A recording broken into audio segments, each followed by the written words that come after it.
പഹൽഗാം ഭീകരാക്രമണത്തെ തുടർന്ന് നമ്മുടെ രാജ്യത്തെ രാഷ്ട്രീയ പാർട്ടികൾ, കേന്ദ്രം ഭരിക്കുന്ന BJPയും അതിൻ്റെ സഖ്യകക്ഷികളും ഒഴികെയുള്ള രാഷ്ട്രീയ പാർട്ടികൾ വിവിധ പ്രസ്താവനകളും പ്രതികരണങ്ങളുമായി രംഗത്ത് വന്നിരിക്കുകയാണ്. കോൺഗ്രസ് ഉൾപ്പെടെ, നമ്മുടെ ഈ കേരളത്തിൽ CPMും CPIയും ഒക്കെ ഉൾപ്പെടെ ഇടതു പാർട്ടികൾ എല്ലാവരും നിരവധി പ്രസ്താവനകളാണ് ഇത് സംബന്ധിച്ച് നടത്തുന്നത്. വളരെ സൂക്ഷ്മമായി പരിശോധിച്ചാൽ ഈ പ്രസ്താവനകൾക്കുള്ളിലെ ദേശവിരുദ്ധത അല്ലെങ്കിൽ രാഷ്ട്രവിരുദ്ധത നമുക്ക് കണ്ടെത്താൻ കഴിയും. ഇപ്പോഴിതാ CPM ഈ മാസം 29-30 തീയതികളിൽ വളരെ ശക്തമായ തീവ്രവാദ വിരുദ്ധ സദസ്സുകൾ സംഘടിപ്പിക്കാനുള്ള ഒരുക്കത്തിലാണ്. നല്ല കാര്യം, അത്തരത്തിലുള്ള ബോധവൽക്കരണം വേണ്ടതാണ്. പക്ഷേ അവിടെ എന്താണ് ചർച്ച ചെയ്യേണ്ടത് എന്നുള്ളതാണ് വിഷയം. ഇപ്പോൾ നിലവിൽ നമ്മുടെ രാജ്യത്തെ കോൺഗ്രസ് ഉൾപ്പെടെയുള്ളവർ, ഈ പ്രതിപക്ഷ പാർട്ടികൾ ഉന്നയിക്കുന്ന ചില കാര്യങ്ങൾ അത് അവരുടെ ബുദ്ധിയിൽ തെളിഞ്ഞതാണോ, അല്ലെങ്കിൽ അവർ ആലോചിച്ച് ചിന്തിച്ചുറപ്പിച്ചതാണോ, അതോ കേന്ദ്ര സർക്കാരിനെ കുറ്റപ്പെടുത്താനും ഭീകരാക്രമണത്തെ ന്യായീകരിക്കാനും വേണ്ടിയുള്ളതാണോ എന്ന സംശയമാണ് ജനിക്കുന്നത്. ഉദാഹരണത്തിന്, അവർ പറയുന്ന നിരവധി കാര്യങ്ങൾ പ്രസ്താവനയിൽ അവർ പറയുന്നുണ്ട്, അവരുടെ പ്രതികരണങ്ങളിൽ അവർ പറയുന്നുണ്ട്. അതിൽ പ്രധാനപ്പെട്ട ഒന്ന്, കേന്ദ്ര സർക്കാരിൻ്റെ തെറ്റായ നയങ്ങളാണ് അല്ലെങ്കിൽ കീഴ്വഴക്കങ്ങളാണ് കാശ്മീരിൽ ഇത്തരമൊരു സാഹചര്യം സൃഷ്ടിച്ചത്. ഒന്നാമത്തത്. രണ്ടാമത്തത്, വഞ്ചിക്കപ്പെട്ടു എന്ന ഒരു ജനതയുടെ ചിന്തയാണ് തീവ്രവാദ ആശയങ്ങൾക്ക് വഴിയൊരുക്കുന്നത്. ഈ കാശ്മീരിൻ്റെ പ്രത്യേക പദവി എടുത്തു കളഞ്ഞ സാഹചര്യത്തിൽ രൂപം കൊണ്ട തീവ്രവാദ സംഘടനയാണ് ഇപ്പോൾ ആക്രമണം നടത്തിയിരിക്കുന്നത്. ഇത് രണ്ടാമത്തത്. മൂന്നാമത്തത്, കാശ്മീരിൻ്റെ സ്വയംഭരണാവകാശം അംഗീകരിച്ചുകൊണ്ട് മാത്രമേ പ്രശ്നം പരിഹരിക്കാനാകൂ എന്നാണ് അവർ പറയുന്നത്. ഇതിൽ നിന്ന് എന്താണ് നാം മനസ്സിലാക്കേണ്ടത്? വളരെ കൃത്യമായിട്ട് ഒരു അജണ്ട, ഒരു നരേറ്റീവ്, ആഖ്യാനം സെറ്റ് ചെയ്തു വച്ചിരിക്കുകയാണ്. ഇത് നമ്മുടെ പോപ്പുലർ ഫ്രണ്ട് ഓഫ് ഇന്ത്യയും അതുപോലെ ജമാഅത്ത് ഇസ്ലാമിയും ഒക്കെ സംസാരിക്കുന്ന ഭാഷയാണ്, അവരുടെ സ്വരമാണ്. ഇതാണ് ഇപ്പോൾ രാജ്യത്തെ പ്രതിപക്ഷ പാർട്ടികൾ, കോൺഗ്രസും ഇടതു പാർട്ടികളും അടക്കമുള്ളവർ കേന്ദ്ര സർക്കാരിനെയും BJPയെയും ഒക്കെ എടുത്ത് തല്ലാനായിട്ട് ഉപയോഗിക്കുന്നത്. കേന്ദ്ര സർക്കാരിനും BJPക്കും ഒക്കെ പിഴവുകൾ സംഭവിച്ചിട്ടുണ്ടോ എന്ന് തീർച്ചയായിട്ടും വിലയിരുത്തപ്പെടേണ്ടത് തന്നെ. കേന്ദ്ര സർക്കാരിന് അവിടെ കാശ്മീരിൽ സുരക്ഷാ വീഴ്ച ഉണ്ടായിട്ടുണ്ടോ, രഹസ്യാന്വേഷണ വിഭാഗത്തിന് മുന്നറിയിപ്പ് കൊടുക്കുന്നതിൽ വീഴ്ച സംഭവിച്ചോ, കാശ്മീർ സംസ്ഥാന ഭരണകൂടത്തിന്, അവിടുത്തെ പോലീസിന് ഒക്കെ ഇക്കാര്യത്തിൽ വീഴ്ച സംഭവിച്ചിട്ടുണ്ടോ എന്ന് പരിശോധിക്കപ്പെടേണ്ടത് തന്നെ. ഉത്തരവാദികളായവർക്കെതിരെ തീർച്ചയായിട്ടും നടപടി സ്വീകരിക്കുകയും വേണം. അതിനൊന്നും ആരും എതിരല്ല. പക്ഷേ നമുക്ക് ഈ മൂന്ന് നരേറ്റീവുകൾ നമുക്കൊന്ന് പരിശോധിക്കാം. കേന്ദ്ര സർക്കാരിൻ്റെ തെറ്റായ നയങ്ങളാണ് കാശ്മീരിൽ ഇത്തരം സാഹചര്യം സൃഷ്ടിച്ചത്. നോക്കൂ, സർക്കാരുകൾ തുടർച്ചയാണ്. അത് കോൺഗ്രസ് ആണെങ്കിലും BJP ആണെങ്കിലും ഇടതു പാർട്ടികളാണെങ്കിലും സർക്കാരിന് ഭരണഘടന അനുസൃതമായിട്ടാണ് സർക്കാരുകൾ പ്രവർത്തിക്കേണ്ടത്, മുന്നോട്ട് പോകേണ്ടത്.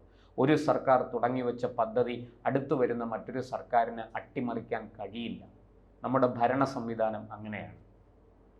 കാശ്മീരിൽ 370-ാം വകുപ്പ് എടുത്തു കളഞ്ഞത് വർഷങ്ങളായി നമ്മുടെ രാജ്യത്ത് ഉയരുന്ന ഒരു ആവശ്യമാണ്. സുപ്രീം കോടതി അടക്കം അതിലേക്ക് പല നിരീക്ഷണങ്ങളും നടത്തിയിട്ടുണ്ട്.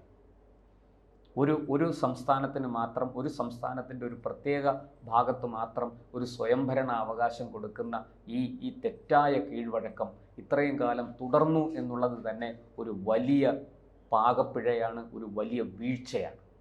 അപ്പോൾ അതിനെ തിരുത്താൻ കേന്ദ്ര സർക്കാർ തയ്യാറായിട്ട് വന്നു എന്നുള്ളത് ശ്ലാഘനീയമായ കാര്യമല്ലേ? അവിടെ കേന്ദ്ര സർക്കാരിനെ ഏകകണ്ഠമായി പിന്തുണയ്ക്കുന്നതിന് പകരം പ്രതിപക്ഷം എന്താണ് ചെയ്തത്?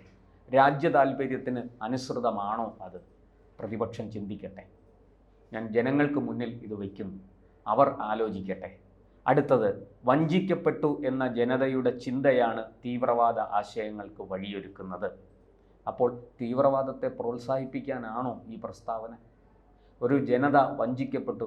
ഏതു ഭരണത്തിൻ കീഴിലും ജനങ്ങൾക്ക് 100% സംതൃപ്തി ഉണ്ടാവുക എളുപ്പമല്ല, അത് സാധ്യവുമല്ല. അസംതൃപ്തരായ മനുഷ്യർ ധാരാളം ഉണ്ടാകാൻ സാധ്യതയുണ്ട്. എല്ലാ മനുഷ്യർക്കും ഏതെങ്കിലും കാര്യത്തിൽ അസംതൃപ്തി ഉണ്ടാവും ഭരണത്തെ സംബന്ധിച്ച്. അത് അതിനെ നിഷേധിച്ചുകൊണ്ടോ അതിനെ അംഗീകരിച്ചുകൊണ്ടോ ഒക്കെ മുന്നോട്ട് പോകേണ്ടത് എങ്ങനെയാണ് എന്നുള്ളത് ആലോചിക്കേണ്ടത് പ്രതിപക്ഷവും ഭരണപക്ഷവുമാണ്. അതവിടെ നിൽക്കട്ടെ. കാശ്മീരിൻ്റെ പ്രത്യേക പദവി എടുത്തു കളഞ്ഞ സാഹചര്യത്തിൽ രൂപം കൊണ്ട തീവ്രവാദ സംഘടനയാണ് ഇപ്പോൾ ആക്രമണം നടത്തിയിരിക്കുന്നത്. ആ രണ്ടാമത്തെ നെഗറ്റീവിൻ്റെ ഭാഗമാണത്. നോക്കൂ, ഈ കാശ്മീരിലെ 370-ാം വകുപ്പ് എടുത്ത് കളയുന്നതിന് മുമ്പ് രൂപീകരിക്കപ്പെട്ട ഒരു സംഘടനയാണ് TRF. അവർ അതിനു മുമ്പും ഭീകര പ്രവർത്തനങ്ങൾ നടത്തിയിരുന്നു, ഭീകരാക്രമണങ്ങൾ നടത്തിയിരുന്നു. എത്ര ലളിതമായാണ്, എത്ര ബുദ്ധിപൂർവമായാണ് ഇവർ നമ്മളെ വഴിതെറ്റിക്കുന്നത്. ആ വഴിതെറ്റിക്കലിൽ രാഷ്ട്രീയ പാർട്ടികളും ചെന്ന് പെട്ടിരിക്കുന്നു. രാഷ്ട്രീയ വിരോധം മാത്രം മുൻനിർത്തി ഭരണം പിടിക്കാനുള്ള നെട്ടോട്ടത്തിൽ എങ്ങനെയെങ്കിലും ഇപ്പോൾ ഭരിക്കുന്നവരെ ആ കസേരയിൽ നിന്ന് വലിച്ച് താഴെയിട്ട് ഞങ്ങൾക്ക് അവിടെ കയറിയിരിക്കണം എന്ന ഒരൊറ്റ ലക്ഷ്യം മാത്രമല്ലേ അതിന് പുറകിലുള്ളൂ. ഇല്ലെങ്കിൽ ഭീകരരുടെ ഇത്തരം ആഖ്യാനങ്ങൾ, ഇത്തരം പ്രസ്താവനകൾ രാഷ്ട്രീയ പാർട്ടികൾ ഏറ്റെടുക്കുന്നത് എന്തിനാണ്? ഇത് ആരെ അട്ടിമറിക്കാനാണ്? ഇത് ആരെ സംരക്ഷിക്കാനാണ്? പാവപ്പെട്ട ജനങ്ങളെ, രാജ്യത്തെ പൗരന്മാരെ സംരക്ഷിക്കാനാണോ ഇത്തരമൊരു നീക്കം നടത്തുന്നത്? നമ്മളത് ചിന്തിക്കേണ്ട വിഷയമാണ്. എന്തായാലും ഈ കാശ്മീരിൻ്റെ പ്രത്യേക പദവി എടുത്തു കളഞ്ഞതുകൊണ്ട് അവിടെ തീവ്രവാദ പ്രവർത്തനം. നോക്കൂ, ഈ കഴിഞ്ഞ ഒരു വർഷം കൊണ്ട് 2.5 കോടി മനുഷ്യരാണ്, വിനോദസഞ്ചാരികളാണ് കാശ്മീർ കാണാനെത്തിയത്. ഒരാൾ അവിടെ 100 രൂപ വെച്ച് ചെലവഴിച്ചാൽ പോലും എത്ര രൂപ അവിടേക്ക് വന്നിട്ടുണ്ടാകും? എത്ര രൂപ അവിടുത്തെ പൗരന്മാർക്ക്, കാശ്മീരികൾക്ക് വരുമാനമായി ലഭിച്ചിട്ടുണ്ടാകും? നമ്മൾ കുംഭമേളയുടെ കണക്കൊക്കെ പറഞ്ഞു. കുംഭമേളയിൽ ലക്ഷം കോടികളുടെ വരുമാനത്തെക്കുറിച്ച് നമ്മൾ പറഞ്ഞു. കുംഭമേള ഒരു പിൽഗ്രിം ടൂറിസം ഒരു ഇൻസിഡൻ്റായി, അല്ലെങ്കിൽ ഒരു പിൽഗ്രിം ടൂറിസം സംഭവമായി, ഒരു തീർത്ഥാടന ഒരു വാണിജ്യ സംഭവമായി അത് മാറുകയാണ് ചെയ്യുന്നത്. അതിനെ നമുക്ക് നിഷേധിക്കാനാകില്ല. തീർത്ഥാടനവും ടൂറിസവുമായിട്ട് എന്ത് ബന്ധം എന്നൊക്കെ ചോദിച്ചാൽ ഇന്ന് നമുക്ക് ഉത്തരം പറയുക ബുദ്ധിമുട്ടാണ്. മാറിയ കാലത്ത്, മാറിയ സാഹചര്യങ്ങളിൽ അതിനൊക്കെ രൂപമാറ്റം വന്നുകൊണ്ടേയിരിക്കുന്നു. ഇന്ന് നമ്മുടെ രാജ്യത്ത് പിൽഗ്രിം ടൂറിസം ഒരു വലിയ വരുമാന മാർഗമാണ് ജനങ്ങൾക്ക്. കൊച്ചു കേരളത്തിൻ്റെ അറ്റത്ത് കിടക്കുന്ന കന്യാകുമാരിയിൽ നിന്ന് പോലും ആൾക്കാർ കാശിയും അതുപോലെ തന്നെ മറ്റ് അയോധ്യയും അതുപോലെ തന്നെ മറ്റ് തീർത്ഥാടന കേന്ദ്രങ്ങളും, അത് ജാതിമത വ്യത്യാസമൊന്നുമില്ല, അവിടെ സന്ദർശിക്കാൻ പോകുന്നു, അവിടെ ദർശനം നടത്തുന്നു, അവിടുത്തെ ആരാധനാലയങ്ങളിൽ ദർശനം നടത്തുന്നു. വലിയ വരുമാനമാണ് അല്ലേ? അപ്പോൾ അത്തരത്തിലുള്ള ഒരു വരുമാനം കാശ്മീരിന് കിട്ടുന്നത് വേണ്ട എന്നാണോ ഇവർ പറയുന്നത്? ഇനി മൂന്നാമത്തത്, കാശ്മീരിൻ്റെ സ്വയംഭരണാവകാശം പുനഃസ്ഥാപിച്ചുകൊണ്ട് മാത്രമേ പ്രശ്നപരിഹാരം ഉണ്ടാകുകയുള്ളൂ എന്ന്.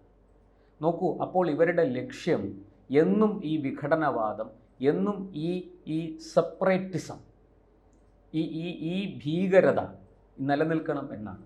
നോക്കൂ, ഒരു രാജ്യത്തിൻ്റെ, ഒരു പരമാധികാര രാജ്യത്തിൻ്റെ അകത്ത് ഒരു പ്രത്യേക പ്രദേശത്ത് മാത്രം ഇത്തരത്തിൽ ഒരു സ്വയംഭരണാവകാശം, എത്ര വലിയ ചതിയാണ് നമ്മളോട് തന്നെ ചെയ്യുന്നത്. ഇതൊന്നും മനസ്സിലാക്കാതെയാണോ ഇവിടുത്തെ രാഷ്ട്രീയ പാർട്ടികൾ ഈ കുതന്ത്രങ്ങളും ഈ കുപ്രചാരണങ്ങളുമായിട്ട് ഇറങ്ങിയിരിക്കുന്നത്? അപ്പോൾ ഇത് കൃത്യമായിട്ടും ഒരു പ്രത്യേക വിഭാഗത്തിൻ്റെ വോട്ട് ബാങ്ക് മാത്രം ലക്ഷ്യമിട്ടുകൊണ്ട്, നിങ്ങളൊന്ന് ആലോചിക്കൂ, ഈ കാശ്മീരിലെ ഈ സ്വയംഭരണാവകാശം ഇത്രയേറെ പതിറ്റാണ്ടുകൾ നീണ്ടുന്നു. 6-7 പതിറ്റാണ്ടുകൾ കഴിഞ്ഞിരിക്കുന്നു. ഇന്നുവരെ കാശ്മീരിന് എന്ത് പുരോഗതി ഉണ്ടായി? ഇപ്പോൾ നമ്മൾ നോക്കൂ, കാശ്മീരിലേക്ക് പുതിയ റോഡുകൾ വരുന്നു, ദേശീയപാതകൾ വരുന്നു, പുതിയ റെയിൽവേ ലൈൻ വരുന്നു, വലിയ തോതിൽ അവിടെ വ്യവസായം അഭിവൃദ്ധിപ്പെടുന്നു. വെറും ആപ്പിൾ കൃഷിയിൽ മാത്രം വരുമാനം കണ്ടിരുന്ന ഒരു ജനത അതിനപ്പുറത്തേക്ക് അവരുടെ പോക്കറ്റുകൾ നിറയെ പണം കുമിഞ്ഞുകൂടിയിരിക്കുന്ന, പണം നിറഞ്ഞിരിക്കുന്ന പേഴ്സുകൾ ഉള്ള ഒരു ജീവിത സാഹചര്യത്തിലേക്ക് അവർ നടന്നു കയറിയിരിക്കുന്നു.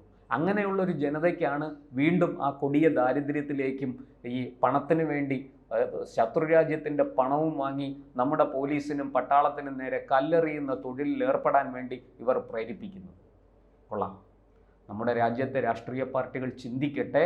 അവർക്ക് അവരുടെ തലയിലെ നിലാവ് മാറി സൂര്യപ്രകാശം അവിടെ പതിക്കട്ടെ എന്നാണ് ഞാൻ കരുതുന്നത്. എന്തായാലും കാശ്മീർ ഇന്ത്യയുടെ അവിഭാജ്യ ഘടകമാണ് എന്ന് കേന്ദ്ര സർക്കാർ വ്യക്തമാക്കിയിട്ടുണ്ട് നിരവധി സന്ദർഭങ്ങളിൽ. ഇനിയും അത് അങ്ങനെ തന്നെ ആയിരിക്കും. ഇനി ഏതൊക്കെ രാഷ്ട്രീയ പാർട്ടികൾ എത്രയൊക്കെ കുരച്ചാലും ശരി, കാശ്മീർ വിട്ടുകൊടുക്കുന്ന പ്രശ്നമില്ല. കാശ്മീരിൻ്റെ ഈ പറയുന്ന സ്വയംഭരണാവകാശം പുനഃസ്ഥാപിക്കുന്ന പ്രശ്നവുമില്ല.